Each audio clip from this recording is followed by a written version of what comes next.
Good morning students. Our today's class 12th commerce subject business study chapter 6.1 staffing meaning and importance. Topic है हमारा staffing process. Staffing का meaning, इसकी characteristics और importance है, हमने पिछली वीडियो में स्टडी कर ली थी।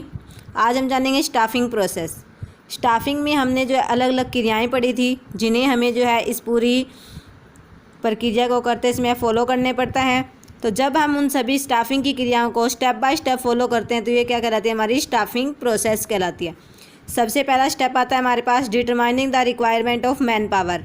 सबसे पहले हम जो है हमारे ऑर्गेनाइजेशन में कितने कर्मचारियों की आवश्यकता है, इसको डिटरमाइन करते हैं। इसके लिए जो है हम दो काम करते हैं। सबसे पहला हम करते हैं वर्कलोड एनालिसिस, सेकंड हम करते हैं वर्कफोर्स एनालिसिस। वर्कलोड एनालिसिस में हम क्या जानते हैं कि हमारे ऑर्गेनाइजेशन में कितने व्यक्तियों की जो है आवश्यकता है।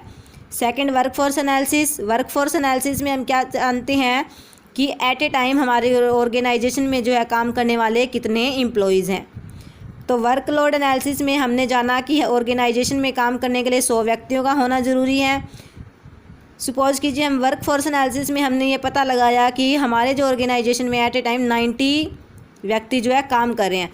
तो 10 जो व्यक्ति हैं अभी हमारे पास नहीं है हमारे ऑर्गेनाइजेशन में, तो हमारी आवश्यकता कितनी है, हमें 10 एम्प्लॉय और चाहिए। यहाँ हमने ये पता लगा लिया कि कितने एम्प्लॉयज़ हमें चाहिए। सबसे पहले हम पता लगाएंगे।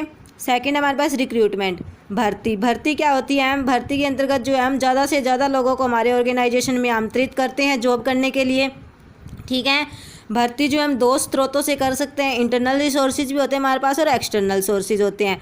इंटरनल सोर्सेज कौन से होते हैं, जैसे कि कर्मचारियों का प्रमोशन करना या उनका ट्रांसफ़र करना, यानी कि संस्था के अंदर से ही जो है खाली जॉब जो है खाली पद है उसको भरना, ये क्या कहलाता है, हमारा आंतरिक स्रोत इंटरनल सोर्सेज। एक्सटर्नल सोर्सेज क्या है, संस्था के बाहर से जो है एम्प्लॉयज़ को हायर करना, जैसे कि एम्प्लॉयमेंट एक्सचेंज के माध्यम से, कोई शैक्षणिक संस्थान है उसके माध्यम से हम कर सकते हैं, या जो है हम अपनी जितने भी पद खाली हैं उनको एडवर्टाइजिंग कर सकते हैं। ठीक है, और या फिर ऐसे कर्मचारी जिनको हमने पहले हटा दिया था उन्हें हम वापस ले सकते हैं।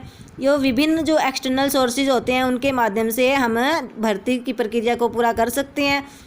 सिलेक्शन में क्या करते हैं, हम राइट पर्सन को राइट जॉब के लिए सिलेक्ट करते हैं। इसके लिए हम जो अलग अलग प्रकार के टेस्ट लेते हैं, उनके इंटरव्यूज़ लेते हैं। जो व्यक्ति उन टेस्ट में और इंटरव्यूज़ में जो है सफल हो पाता है उन्हें हम क्या कर लेते हैं, सिलेक्ट कर लेते हैं। राइट जॉब को राइट पर्सन को राइट जॉब के लिए हम क्या करते हैं, चयन करते हैं अकॉर्डिंग टू क्वालिफ़िकेशन।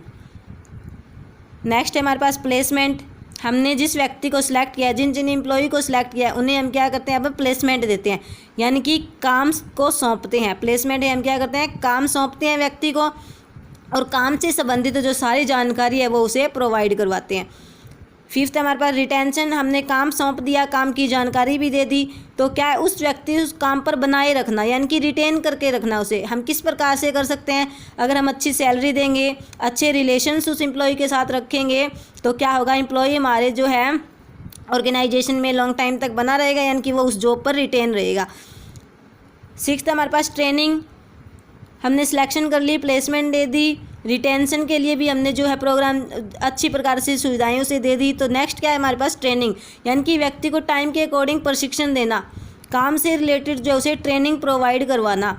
ठीक है, जिससे क्या है उसकी कार्यकुशलता में वृद्धि होगी, वो काम को और अच्छे तरीके से कर पाएगा।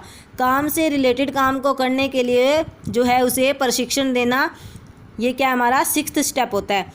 7 क्या है हमारे पास, परफॉर्मेंस अप्रेजल, यानी कि निष्पादन मूल्यांकन, प्रगति मूल्यांकन।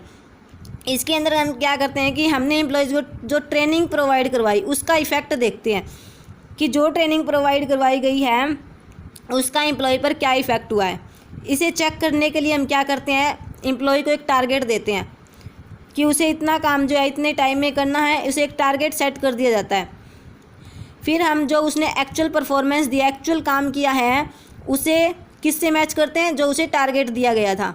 अगर टारगेट को पूरा कर पाता है तो क्या है, ट्रेनिंग का जो इफ़ेक्ट है उस पर सही तरीके से हुआ है। अगर वो अपने टारगेट को पूरा नहीं कर पाता तो क्या है, ट्रेनिंग का इफ़ेक्ट नहीं हुआ है।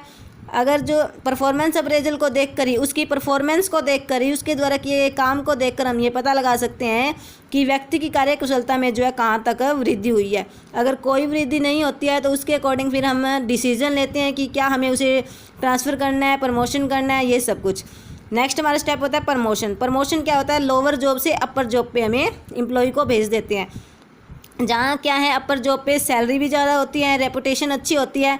तो क्या है, जो एम्प्लॉय अच्छी परफॉर्मेंस देते हैं, जिनका काम अच्छा होता है, उसे हम क्या कर देते हैं, प्रमोट कर देते हैं।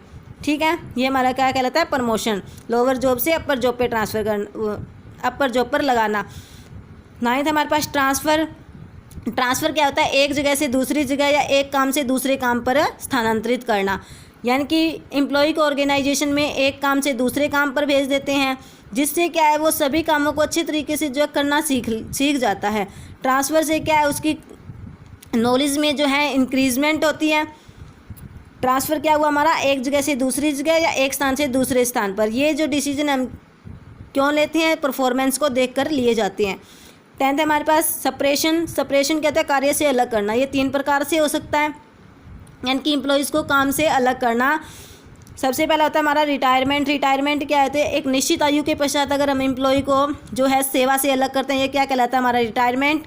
सेकंड होता है टर्मिनेशन। मान लीजिए कोई कर्मचारी है, उसकी परफॉर्मेंस अच्छी नहीं है और बार बार जो वार्निंग देने पर भी उसकी जो परफॉर्मेंस में अगर कोई सुधार नहीं होता, तो क्या हम उसे अब उस जॉब से हटा देते हैं, उसे क्या कहते हैं, टर्मिनेशन करना। थर्ड होता है हमारे पास वो रिट्रेंचमेंट। रिट्रेंचमेंट क्या होता है, छंटनी।